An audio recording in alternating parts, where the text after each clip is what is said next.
Bismillahirrohmanirrohim. Assalamualaikum warahmatullahi wabarakatuh. Sampurasun.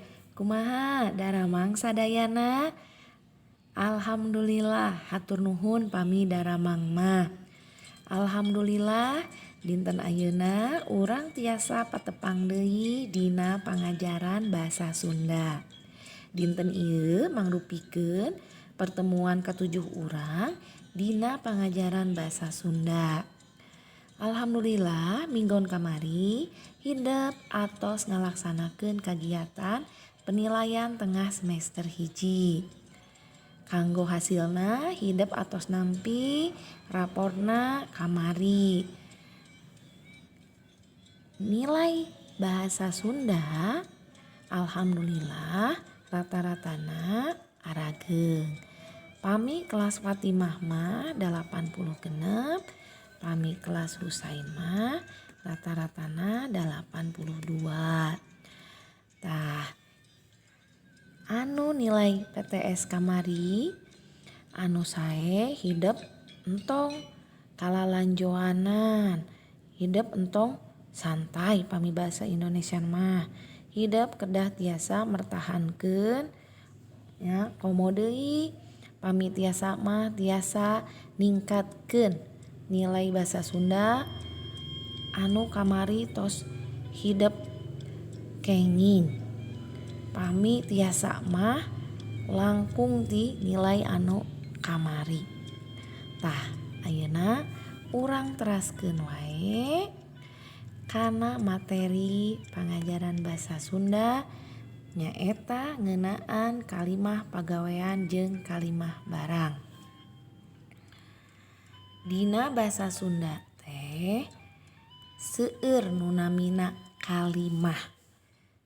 Tangtos hidep tos diajar sateu acana, aya kalimah aktif, aya kalimah pasif.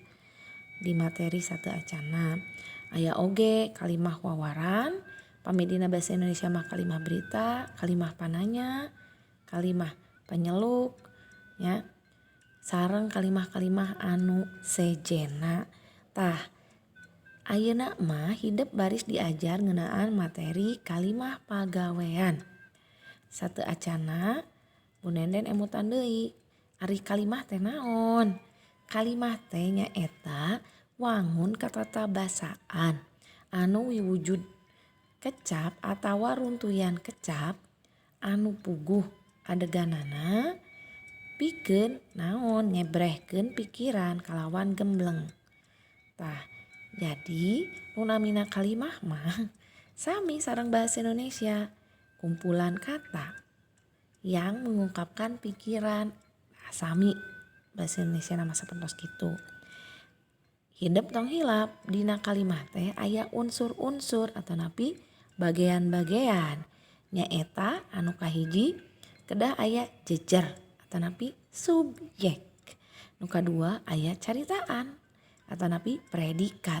Anu katilu aya udagan atau napi objek. Anu kaopat aya katerangan. Sami wae sareng dina pangajaran bahasa Indonesia. Tah, langsung wae ayeuna urang teuleuman naon nu namina kalimah pagawean. Kalimah pagawean nyaeta kalimah anu caritaanana mangrupa kecap pagawean. Jadi pami kalimah pagawean mah kalimah anu caritaana atawa predikatna mangrupakeun kecap pagawean. Tah, naon ari kecap pagawean teh? Kecap pagawean nyaeta sagala kecap teh kata tong hilap anu mangrupakeun gerak laku makhluk atawa mangrupakeun kalakuan. Jadi kecap pagawean teh sagala kecap anu nunjukkeun pagawean atawa tingkah laku kalakuan makhluk. Rek jelema, rek sato eta ngaranna ya lamun mangrupakeun gerak laku atawa kalakuan atawa anu dilakukeun, pagawean anu dilakukeun ku makhluk ngaranna kecap pagawean. Contoh kecap pagawean. Maos. Maos teh maca tapi ieu teh lemesna. Anu kadua ngawulang. Ngawulang teh ngajar. Tah, lemesna teh ngawulang. Anu katilu ngagoreng eta mah hideup tos terangnya. Ngagoreng, masak. Ngadamel teh nyieun, ngajieun eta lemesna. Angkat. Nah, angkat teh sami sareng indit tapi ieu lemesna ragam basa hormat. Terus nah eta contona. Ayeuna anu salajengna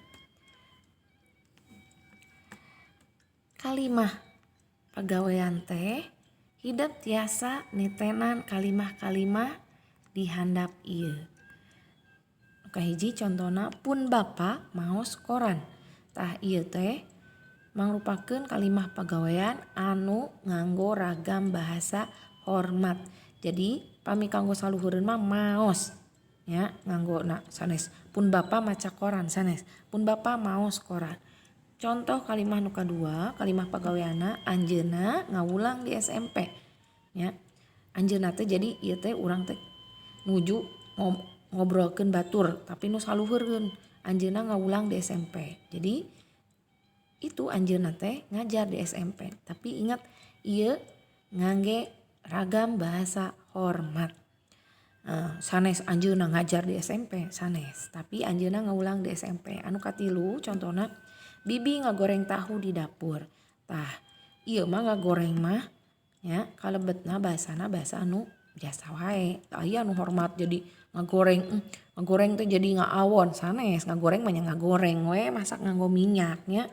Jadi angger bibi ngagoreng tahu di dapur. Tah tina kalimah-kalimah tadi kalimah pagawean eta pami dirucat mah dipisahkeun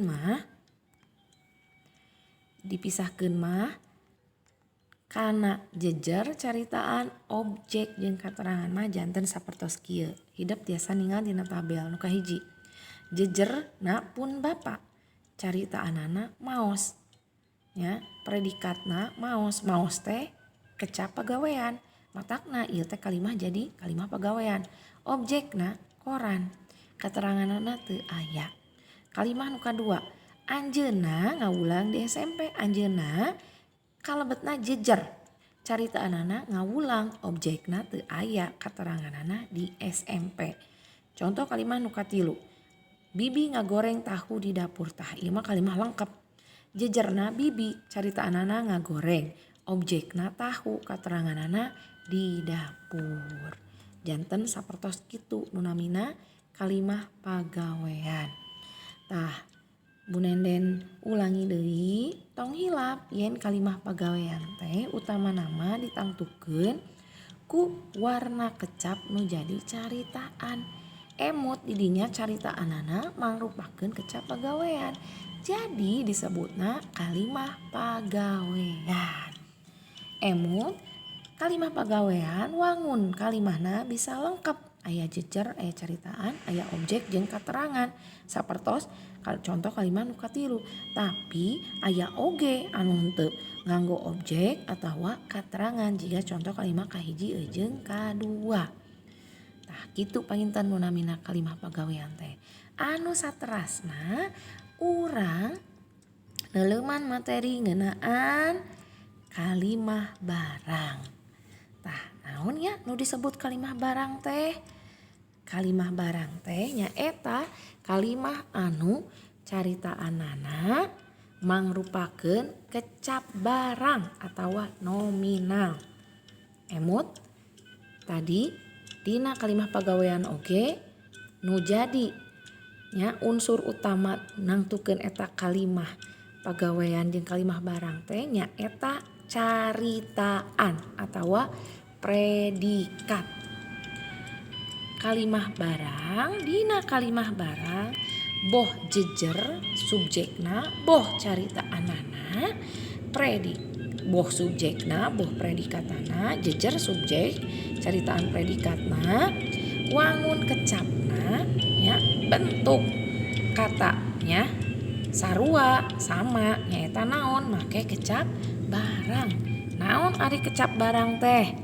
Kecap barang nyaeta kecap anu nuduhkeun barang atawa ngaran nu dianggap barang. Jadi lamun hideup nimu kecap anu nunjukkeun nuduhkeun barang atawa ngaran anu dianggap barang eta disebutna kecap barang. Contoh dina kecap barang nyaeta ibu. Tah eta teh ngaran nu dianggap barang padahal jalminya bu sama jalmi muhun. Tapi dina kalimah mah disebutna kecap barang. Terus anu kadua bapak, anu katilu buku, contohna eta mah jelas. Anu kaopat kembang, kembang teh sami sareng bunga bahasa Indonesia mah. Anu kalima kebon. Tah eta contoh-contoh kecap barang. Ayeuna tengetan kalimah-kalimah ieu dihandap. Di dieu aya 3 contoh kalimah barang. Nu kahiji ibuna dokter. Nu kadua teteh abi mahasiswi. Anu katilu kebona lega. Tah wangun eta kalimah-kalimah barang teh saenggeus dirucat, saenggeus di pisah-pisah nyaeta jadi kieu. Nomor kahiji ibuna dokter. Jejerna subjekna ibuna caritaanana dokter. Anu kadua teteh abi mahasiswi. Jejerna teteh abi caritaanana mahasiswi. Contoh anu katilu kebona lega. Jejerna kebona caritaanana lega. Hideep tiasa ninggal dina 3 kalimah eta teh unsur kalimahna mung aya jejer jeung caritaan.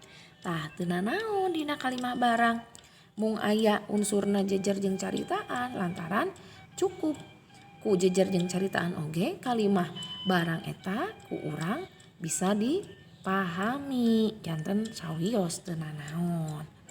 Janten emut kalimah barang mah kalimah anu jejer jeung caritaanana make kecap barang. Gampil pisan.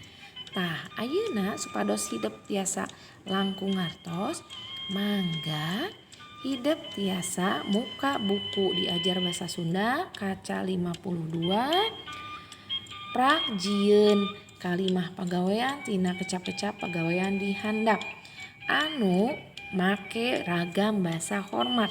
Janten kecap-kecap pagawean di dieu mangrupakeun kecap pagawean keur saluhureun. Di dieu aya 10 tinu nomor A dugi ka nomor J. Nah nomor A contohna tadi ngadamel. Nah kalimahna naon? B nganggo, C angkat, D nyandak, E ngagaleuh. Ngagaleuh teh sami sareng meser ya, tapi kanggo saluhureun. F masihan. Masihan teh sami sareng mere. G naroskeun sami sareng nanyakeun tapi kanggo saluhureun. H nyalikan. Nyalikan teh ragam bahasa hormat kanggo saluhureun. Pami bahasa lomana mah cicing. Terus marios. Marios teh mariksa tapi ragam bahasa hormat. Nu terakhir J nongton.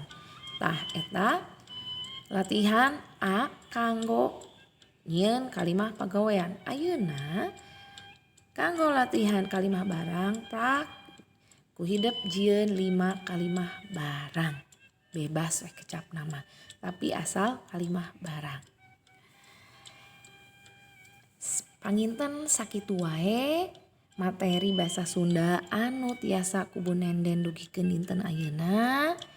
Mugia hideep tiasa paham, tiasa ngartos materi anu kubu nenden tos didugikeun. Hatur nuhun kanggo perhatosanana. Pamungkas wassalamualaikum warahmatullahi wabarakatuh.